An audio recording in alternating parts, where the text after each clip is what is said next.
Hafide, and welcome back to Healthy Living. I'm here at the Guam Regional Medical City with Dr. Scott Shay, who's going to tell us about National Stroke Month and the new stroke program here at GRMC. So can you tell us about this new program? Yeah, so I started work here in January of 2016, and I was brought in to start an endovascular stroke program, the first of its kind in this region. May next month is National Stroke Awareness Month, so I think it's an appropriate time to discuss an important medical problem that has a fairly high frequency rate in this region. Okay, so for people who don't know, what is a stroke and what are the signs of a stroke? So there's an acronym that we try to teach people. It's FAST, F-A-S-T. So we're looking for like a facial droop, arm weakness, which can be to the point where they can't move it at all, speech abnormalities, and the T stands for time. Time is brain. Obviously, their strokes can be manifest with different with vision changes, loss of balance in different regions of the brain, but the big ones are face, arm, speech. Keep it simple. Okay, and I know you mentioned that timing is a big factor. Your response time to get to a hospital, you need to do that as soon as possible. And there's a new type of surgery that you can do here at GRMC. It's called the endovascular stroke intervention. Can you tell us a little bit about that? Yeah, so in the setting of stroke, you only have so many hours, a handful of hours to actually remove clot. Here you can see blockage from a clot, and we removed it in 40 minutes, restored flow to all the downstream vessels. If you wait too long, the downstream brain tissue is already non-viable, and so restoring flow to dead brain doesn't help, and actually it can actually hurt things because of what we call reperfusion hemorrhage. So we have about 8 hours for the anterior circulation, 8 hours from the onset of symptoms.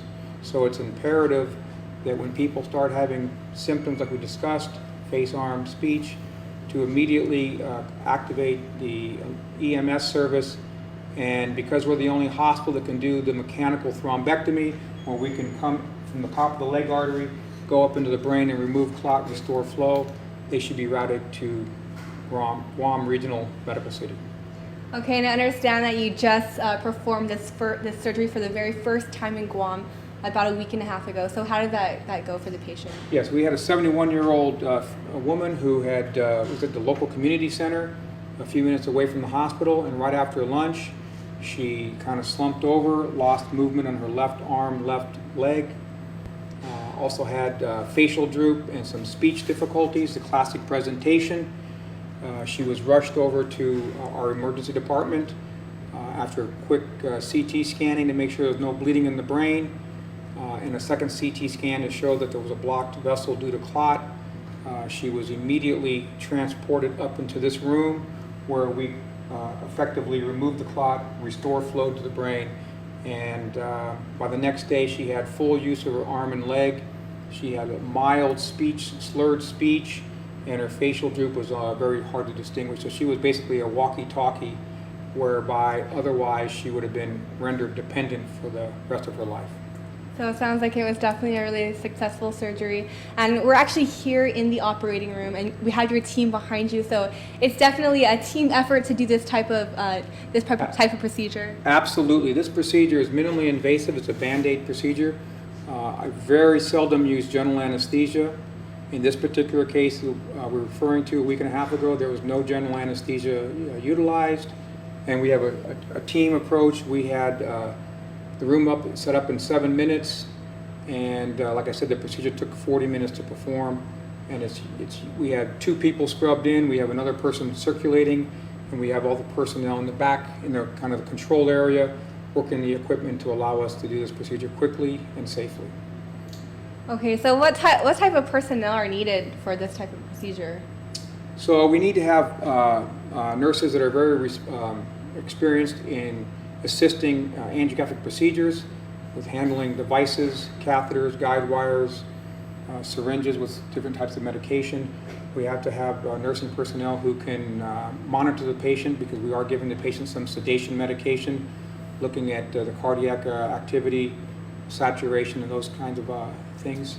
And then we have to have the personnel that can actually work the highly technical equipment. Okay, and like you said, stroke is an issue that's fairly common in the community. Almost everyone knows someone who's experienced a stroke. So what advice do you have for people in the community? What should they do to help prevent strokes? So risk factors for stroke include the same risk factors for coronary artery disease, peripheral vascular disease. So blood pressure control, cholesterol control, diabetes control. There's other risk factors that are cardiac. In this particular case, the patient had what's called atrial fibrillation, where the heart's not beating correctly. That's one of the more common causes. So she was an undiagnosed atrial fibrillation type patient. So there's some patients that just don't have a risk factor that's known. But the most important thing is if they're having any kind of neurologic changes, even mental status changes, to immediately call 911 and get immediate medical attention. All right, well, thank you so much, Dr. Shay, for bringing this great program here at GRMC. Obviously, like he mentioned, it's very dependent on risk factors. You can eat healthy, live a healthier lifestyle, eat healthier. And actually stay tuned because up next we have more healthy cooking tips for healthy living after the break.